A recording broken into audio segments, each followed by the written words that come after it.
All right, Matter of Fact's podcast is back behind the mic. It is 1:30 in the afternoon. We found a willing attendee who wanted to join us, James Walton from Prepper Broadcast Network, and the idea behind Disaster Coffee. Well, thanks for having me, guys. Appreciate it.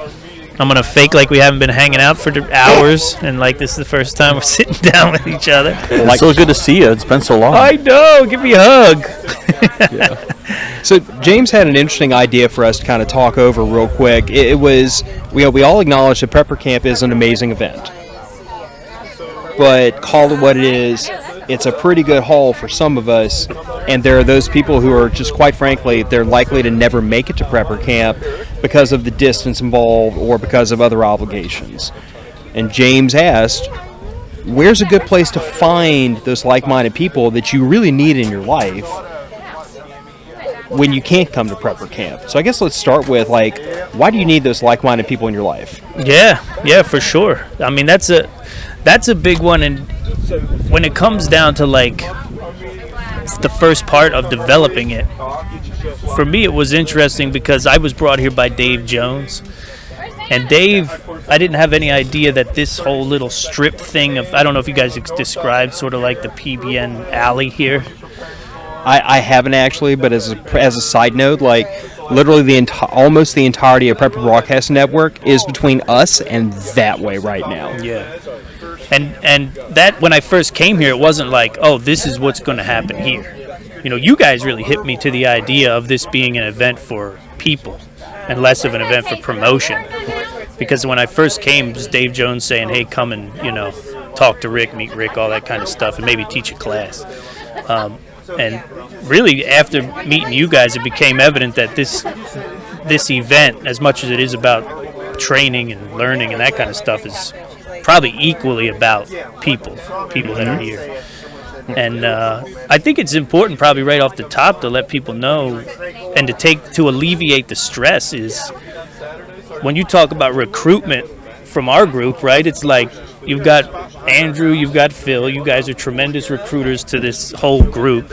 You've got Uncle Randy, who's like behind the scenes mostly, who's recruiting people.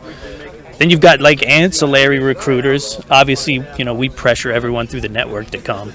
And I think that's a big point to start with, is that, it's easy when you're by yourself to be like, how am I going to find the event? How am I going to get all the people to come to the event and be the head of all that? When really you probably have to have a team of people, to build that group, unless you already have a group. Yeah. Well, I mean, I personally kind of feel like, like you said, that this event is way more than just the knowledge, and it's way more than just promoting whatever your brand is. I mean, this really is an opportunity to come out and meet your tribe. Definitely. And like we've seen that every year we've come, the number of people that we identify as, hey, I know you, or hey, you're in my group, or hey, you sat by the campfire with me that night, that group grows every single year. And usually what winds up happening is those people wind up bringing their plus one, their whole family, their friends, or whatever, the following year. And I think it is super important that, like, that most people rationally acknowledge that as preppers, because of the types of events that we are trying to steel ourselves against, the idea that, like, you're going to lone wolf it and not have a support system, it's not rational. Yeah. And it's way more than just the skills. Sure. And I need 4 people worth of jobs to get done. It's way more than that. It's the emotional support. These are the people when the world has gone to hell. These are the people that are going to prop me up, and they're going to depend on me to prop them up so that we can enrich and nurture each other to make it through this. Like, that was one of the things that really stood firm for me during Hurricane Ida was I had, my wife and daughter were looking to me to assure them this is going to be okay. 2 trees sitting on the house, 1 tree sitting in the front yard, couldn't even walk out the front door because you just open it, it looks like the forest is right there. And my wife and daughter were looking at me like, if Dad freaks out, we're in deep trouble. Right. And I was just like, well, I'm going to have to go get the saw and the axe. We got a lot of work to do. but we weren't freaking out about where do I get water, where do I get food, where do I get all. No, that stuff's all taken care of. I'm not worried.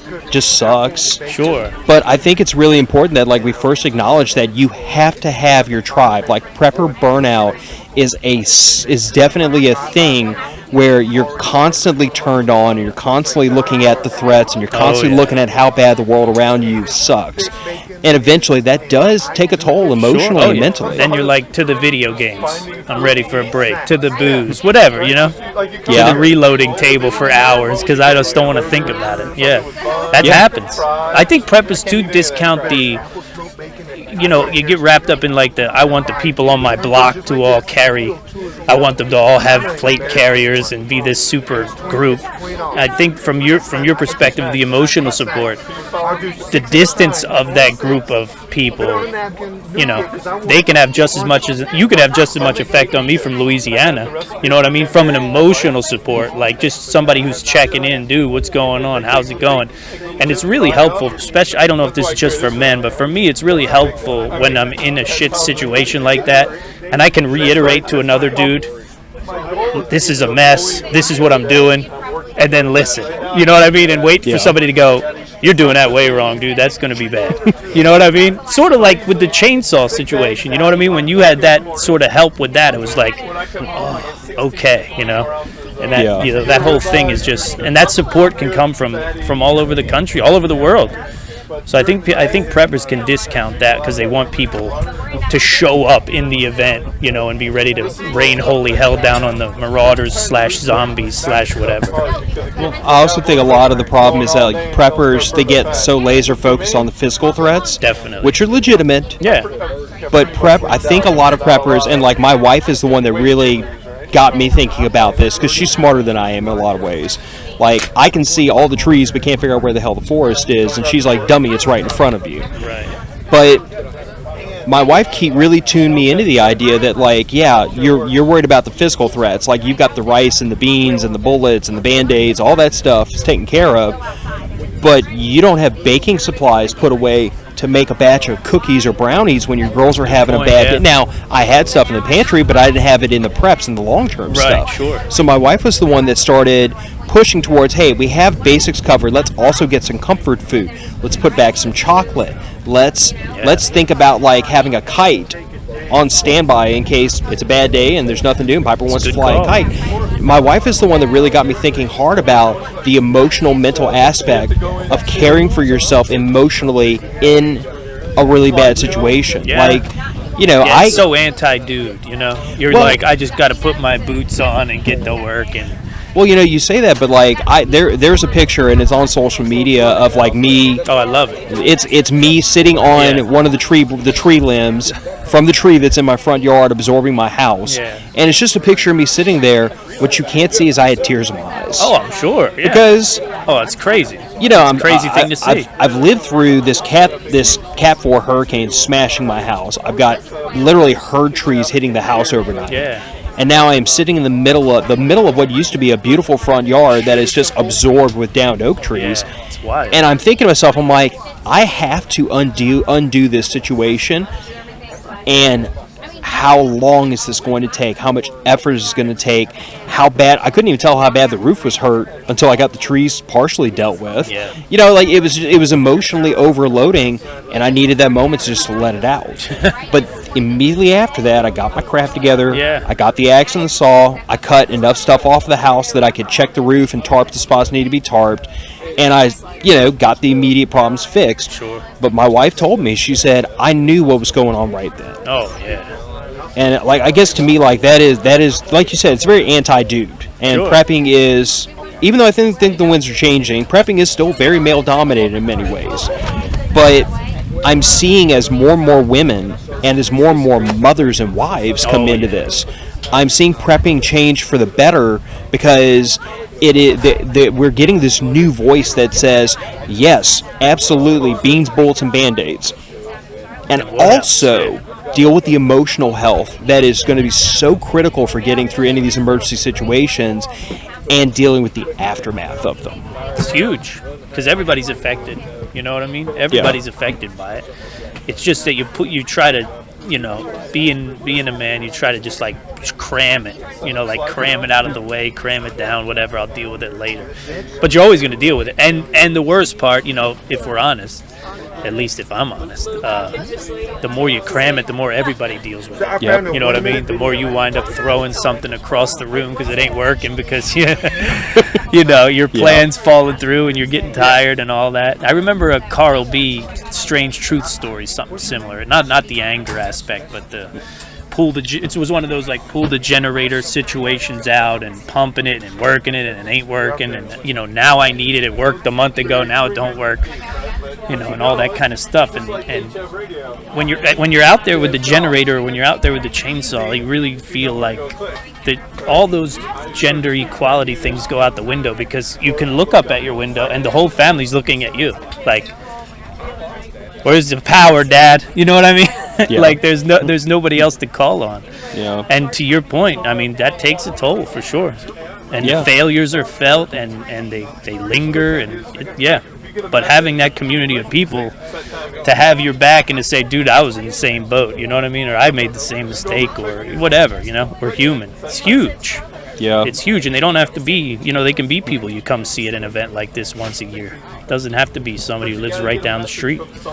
And, if it's not wife and children that are there to provide that moral support, that emotional support, it can be your family. It's your parents, it's your aunts and uncles, it's your cousins, your nieces, your nephews. If you're lucky. It can be your friends, it can be anybody. But I really heavily discount this idea that I'm a lone wolf against the rest of the world, because I can say that it is because I felt the need to protect these other people that got me into prepping in the first place. And it is because of the responsibility of being there for them that I continue to push as hard as I do and continue to work as diligently as I do. Sure. But, to your point about, it's great to have that network close to you.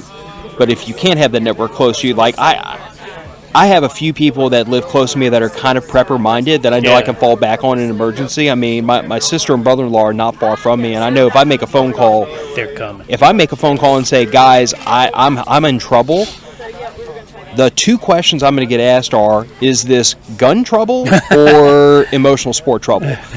Do I need to come over? Both. Do I need to come over ready for war, or do I need to come over with the bourbon and the cigars? Yeah. What sort of trouble do I need to be prepared for? But there is no, I'm busy, I'll kind of pencil you next Tuesday. Sure, yeah. It's not that way. You got to have some people like that. That's crucial. Yeah.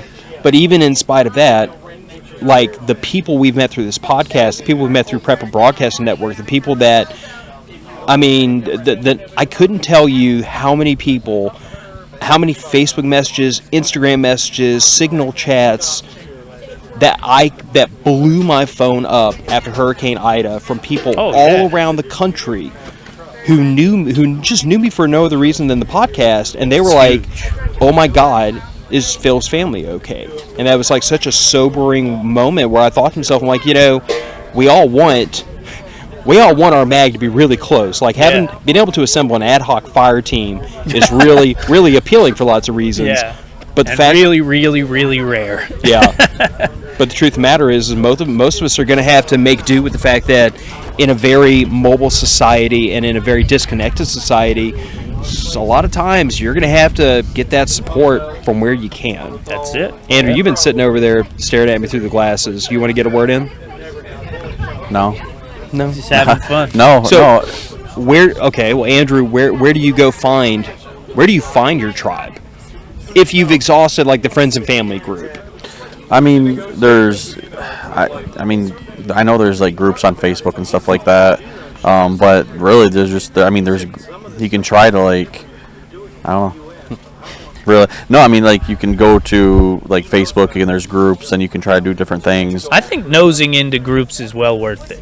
You could, and nosing into a well-established group is well worth it. I mean, one of the ones though is we're sitting right next to the booth. It's PrepperNet. That's a great one. Yeah. PrepperNet is a great source to build a community. You can go there and it's like-minded individuals. And then it's also, they give you the ability to connect to other people. But otherwise, I would say go to a gun class. Take a firearms class. Take a look up somewhere where I'm at. with MDFI and stuff, taking a couple of the gun classes, I've had great conversations with people in those classes with going on with preparedness and stuff. And then Trek also with Northern Woods, he brings in Ben for Ben's Backwoods, like for bushcraft. So taking classes with like-minded individuals and something that you're interested in is a good source as well. So getting that down and taking a firearms class, you're learning, and then you're also meeting new people. So I don't know if it's no, go ahead. No, you sure? Yep. I don't know if it's just in my area in particular, but I know a lot has changed since 2020. I do find that conversations with my kids' friends' parents have vastly changed, and those connections are easier to make. And to rope people into, hey, listen to this, hey, try this, hey, do this, hey, that kind of stuff. I think that could be a door that's opening. I mean, when I went and got change at the bank, I pulled up to the teller window and was like, I need $300 in change, whatever, fives, ones, And the lady was like, I had solar panels and shit in the trunk, so she was like, where were you headed? And I was like, I'm going to a crazy event called Prepper Camp. And she looked at me kind of weird, and then I said, it's like self-reliance, gardening, all the stuff. And she was like, wow, I'd like to go to that. I like that kind of stuff. Hop in. You want to live or you want to die. No, yeah, but that mindset, I think, is a lot more prevalent now. And if you've got resources or information or something like that, I think you could do some damage intentionally trying to get around and talk to people who are close to you that you might 2-3 years ago think this is a lost cause. What I mean? You could also, but it also just takes the start of a conversation, because anybody who has their eyes open can see what's going on and the way the economy is going and the way just the government is and just how things are going on with the food prices and all that crap. Mm-hmm. You can just start that conversation with, you could start that conversation at the bar. If you're just sitting there having a beer and you get talking to the guy next to you, and then you guys, oh yeah, so what about, I've done that before where you get talking and all of a sudden it goes into current events, and then it gets into, hey, about these gas prices, and then hey, it gets into, oh hey, about I went to go buy a steak the other day and it was $15 just for, whatever, and all this crap, and it goes, and then it's like, okay, well, have you ever heard of being self-reliant and doing this kind of crap? And you'll be surprised on how many people you can find who are open-minded and who actually have their eyes open when they actually, yeah, that's right, and that conversation starts, and it goes in great places. Yeah. I think the takeaway, because there's this part of me that wants to say, well, what you need to do is you need to find something that's kind of prepper adjacent, and then find people in that area that might be interested in this lifestyle. But then there's that part of me that says, I think the hardest part, and this is where I don't think there's any real answer, or there's no easy answer, is you have to find people whose eyes are open. Sure. I could walk up to most people and I could say, hey, I live in Louisiana. Hurricanes happen. Nobody's going to fight me on that. But then when I say, so because hurricanes happen, you should have 2 weeks of non-perishable food just in case. And they might agree, but they're not going to go do it. And that's the part where I start to kind of run around in my hamster wheel, okay, so what I'm looking for here for people who I can bring into this fold is I need people that recognize the emergency, but also recognize they can do something about it. Because I feel like a lot of people, they think to themselves, well, yeah, I know inflation's a thing, and, home mortgages are shooting up to 6.5%, 7% interest, even going higher. They're looking at 8 now. Oh my goodness. And then you want to talk about auto loans, which have also gone through the ceiling. Auto values. You're talking about, look, I watch a couple of YouTube channels where they talk about finances and stuff. There are automotive dealer lots in the country today trying to sell Ford F-150s for $127,000. $127,000 for a pickup truck. Henry Ford would roll it he would rotate in his grave at about 2,000 RPM if he heard that somebody was selling a pickup truck, a working man's vehicle, for almost house money at this point. That is wild. And now they're talking about having to stretch out the term repayments from 6 years to 10 years at 6 or 7% interest. You're still paying for the car, it's dead. Yeah, it's just you're on to your next loan already. But my point is, like, you tell people about all this, they're like, yeah, that's crazy. And I'm like, yeah, there's something you could do about that, right?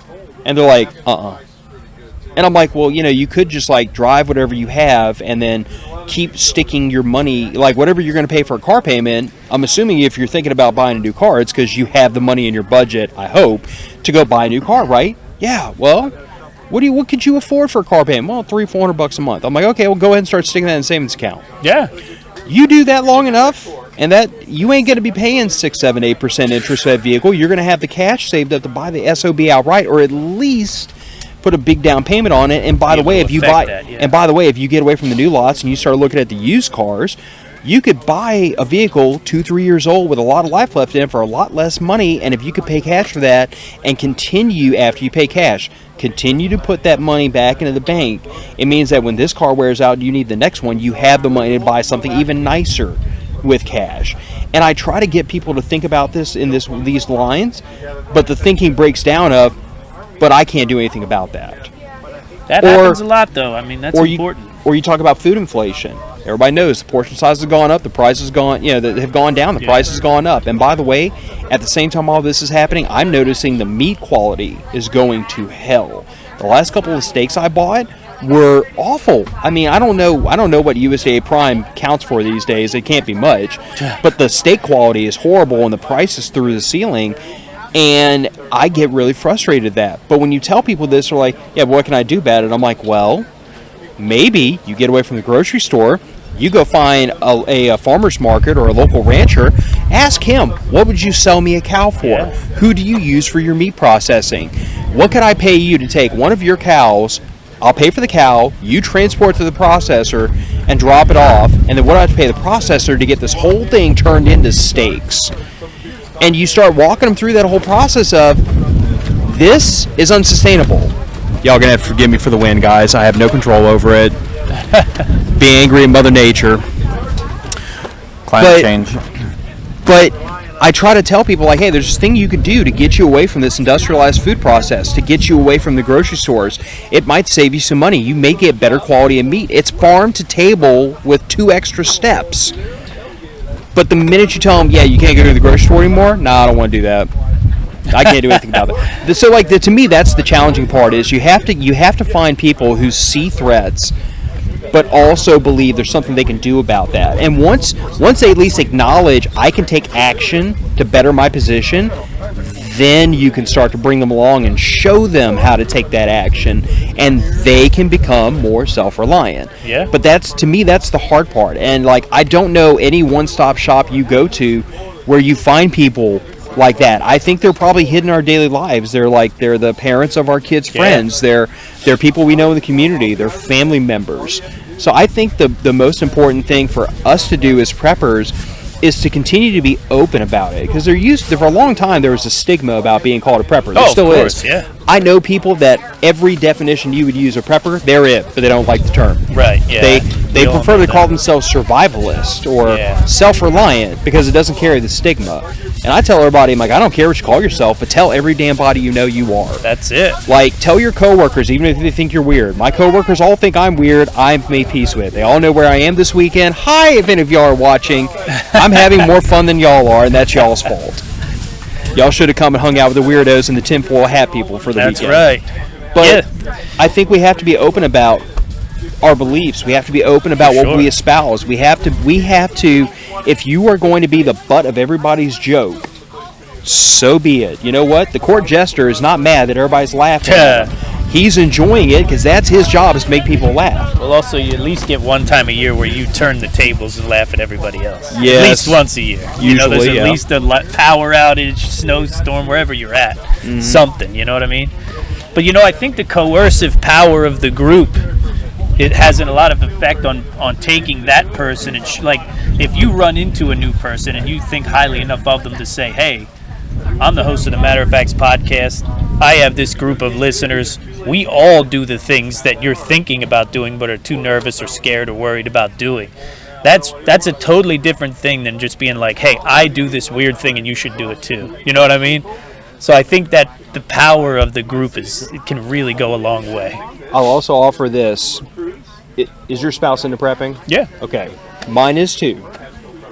I would say, because again, even though I love the fact there's more women getting into this, there's still more men in the prepping world. I wish it wasn't that way. I think this should be 50-50, if we're being honest. Nothing's but 50-50, we're not there. Phil. We're not there yet. But I will say that if you want to help indoctrinate people, if I want to help bring somebody into prepping, I send my wife. She's prettier than I am by far. Move, yeah. She's much more pleasant to talk to, and she's more disarming. She's not the 5'11" combat vet with a beard halfway down his chest that's got more guns than the National Guard. She's not the person with the loud, gruff voice. She's not the one that rants about the government and about, anarchism half the time.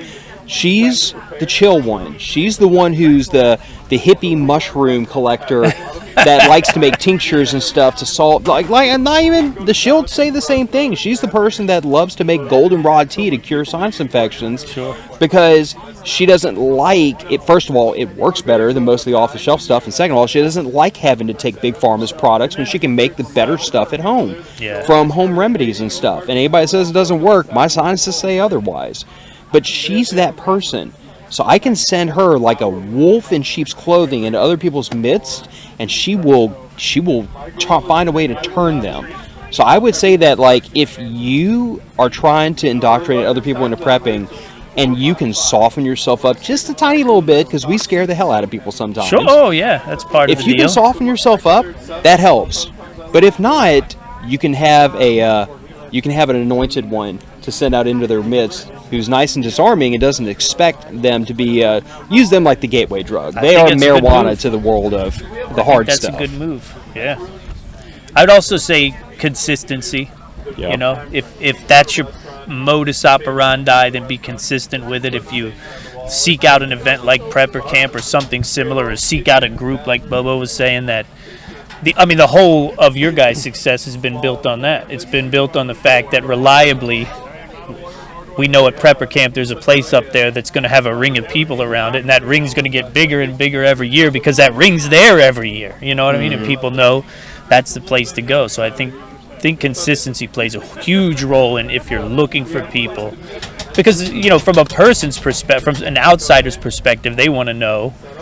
It's not going to be one conversation, right? This guy's not going to tell me, hey, you're doing things wrong, this is the way you should do them, and then disappear. They want to know that there's consistency there. So I think that's probably critical in building that group or tribe or event following or whatever it is you want to do, Yeah. Yeah, I agree. Yeah. So I guess to me, I just want to kind of tuck this in towards bed, unless y'all have something else that y'all want to get into. No. But I think it's super important. You've got to find your tribe. Your tribe, it is the other crazy tinfoil hat wearers. It's your family. It's your kids. They are a part of your tribe by default, unless you have a really screwed up family relationship that I don't know. I don't understand. But you need to find your tribe. You need to find a way to get your entire tribe involved. My daughter is part of our prepping plans, and not just as a bystander. There's stuff she's responsible for because she has to be. Because she's here. She has to be able to contribute to the various number of things that have to get done in an emergency situation. Even if those things start and stop with, I need you to do something so that I don't have to do it for you. That's it. So that frees me up to do another task. But you have to find your tribe. You have to add to your tribe. And you have to be open about who and what you are to do all that. Because if all we ever do is sit in our basement and, sit on, we spread out the MREs out every now and then and we make snow angels in them and do weird stuff like that. But if that is all we ever do and we never try to minister, that's a term you use a lot about how this is like Rick and Jane's ministry to the prepping world. If we don't ever try to minister to other people and spread the knowledge we have and spread the mindset that causes us to hoard that knowledge.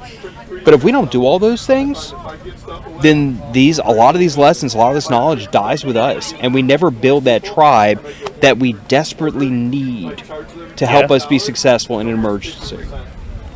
Well put, man. Yeah. Got to have people. Well put.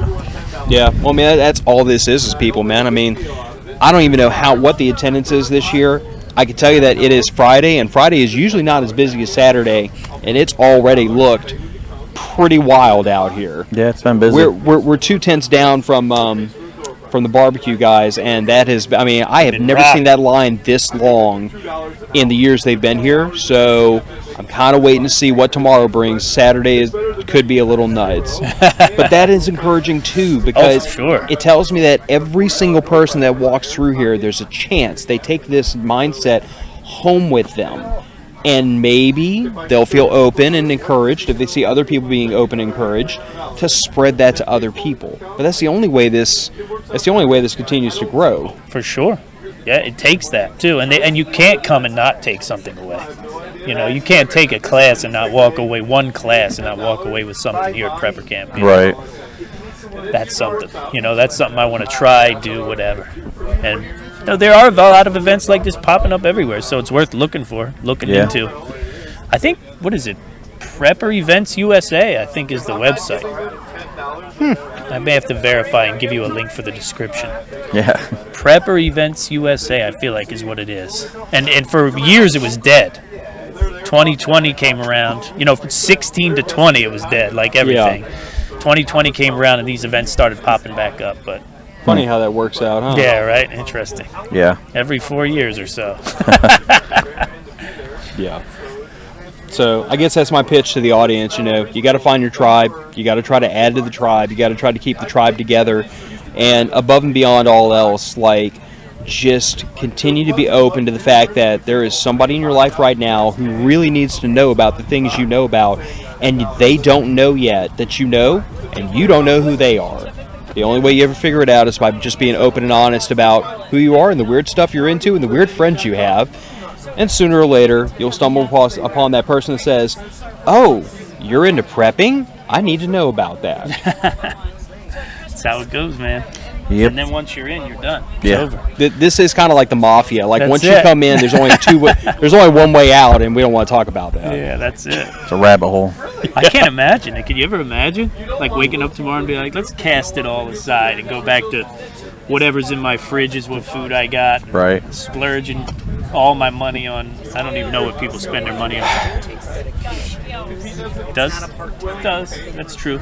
No, this Karina is right outside the microphone range and the camera, and she said this takes dedication. It's not a part-time thing, and I mean, I don't think anything that is a mindset is part-time. It's not something you turn on and off. It's not a hobby. Like you always say. Yeah. Well, I mean, that's all prepping is. I call it a mindset or a lifestyle interchangeably, but it is the framework by which you view everything. It's like, have you ever seen? This will be the last thing. Then I promise we'll quit this, because this turned into an Italian goodbye 5 minutes later. But have you ever seen the memes where it's like, "Hey, what do you see?" And what you see is usually something very juvenile, and it's something that everybody says, "Oh yeah, I know what that is." Sure, yeah. And then the caption says it's something completely different, and if you like flip it upside down, or if you look at it the second time, you see the thing that the caption says. Yeah. Some dude's armpit with a thumb out of it or something like that. Yeah. Well, I find that this mindset is similar in the fact that once you see things, you can't unsee them anymore. I don't look at the world like when my wife and I go out to eat. I don't stare at the TV and watch the basketball game, and I don't, you know. That's definitely it. You hit the nail on the head. I look at the front door. I figure out where the kitchen is. I look for an alternate route out of the place. I start looking at people's hands. I start listening for people raising their voices or getting irritable. If there's obviously a problem in the kitchen and the serving staff is like a little behind, I pay attention to that, because that's a quick way for somebody to get angry and belligerent and start doing dumb stuff, is when people get hungry. Lord knows I know. So, but I guess what I'm saying is, like, once you see the world as the potential to be threatening, and you realize I have the ability to act in my own self-interest, the way you see the world changes forever, and you start seeing the world that way. And it's not exhausting. It literally is just your viewpoint. But we got to get people to understand. Most people can see the threats, but they haven't made the jump to, I can do something about that. Yeah, it's a bandwidth thing, I think, too, you know? They got to get over that hump of I got enough to worry about with the house and the kids and the soccer and the this and the that. I don't have time to worry about. Just pretend those threats don't exist. Cool story, bro. Until they're here, you know, until the trees across the house, right? Then it's like, can't avoid this anymore. Shit. Yeah. Well, I guess we'll wrap this one up. James, I know to tell the listeners about Prepper Broadcasting Network. We talk about it all the time. Yeah. Disaster Coffee. Sure. PrepperBroadcasting.com, DisasterCoffee.com. If we don't get our hooks in you deep enough through those two links, then we're doing something wrong. Yep. And if you are curious about prepping, and maybe matter of fact gets a little bit spicy every now and then, he and I were talking about this before you walked up. How many shows are on Prepper Broadcast Network right now? Shows or hosts? Hosts. I said shows. I said 14, but I think there's 18 hosts and probably something like that, 14 shows. It depends on the week. It depends on how many times Dave and I get in front of the mic and do our little daily things. But yeah, it's too many. It's too many for anybody to keep up with. You'll find your favorites and you'll recruit them. Yeah. So 18 hosts, 14 shows. Yeah, you'll find your perspective. It's content. Men, women, all the whole thing. Yeah, and it's varied content. Every one of us has our own perspective. We have our own area of interest. We have our own lifestyles. I mean, you got everything from the Joneses, hardcore homesteading, all the way to like guys like me that live in the suburbs and have to figure life out on an eighth of an acre. And that's it. Growing my own food is just not really going to happen right now. Yeah. But that's what I mean. You'll find your person. You may find more than one. Yep. But I definitely recommend everybody check out Prepper Broadcast Network. If you're into coffee, you need to look at Disaster Coffee. And if you're not into coffee, I mean, I love you, but I think you're a bit of a psychopath. So we just got, I know we're supposed to end like 20 minutes ago, but we just got, maybe 2 weeks before Prepper Camp, we got the pricing and the capability to do tea. What? Jordan's going to be excited. We have talked. Is your arm still in socket? I know she's been twisting on it for a good long while. Yeah, she's excited. So there may be Disaster Tea. There may be another brand completely, because I don't know if I want to affiliate Disaster Coffee with tea. What if you do a play off of like throwing tea in the harbor? Harbor Tea. Harbor Tea. Oh man. I don't want royalties. I just want credit if you go with that name. It's a good move. I like it. Harbor Tea. Redmond Tea. That's too close. That's too dangerous these days. Okay. I guess we'll go ahead and kick this one out the door. This is James. Thanks for having me, guys. Yeah, James Walton, Disaster Coffee and Prepper Broadcast Network. Good conversation. I was going to say we started recording. I think it was at about 1:30, but it probably wasn't exactly at 1:30. But we're out here at Prepper Camp. If you are out here, please come and find us. And if you're not, please try to come next year. Come find your tribe. It's a lot of fun. Do it. Bye. Bye, everybody. See you.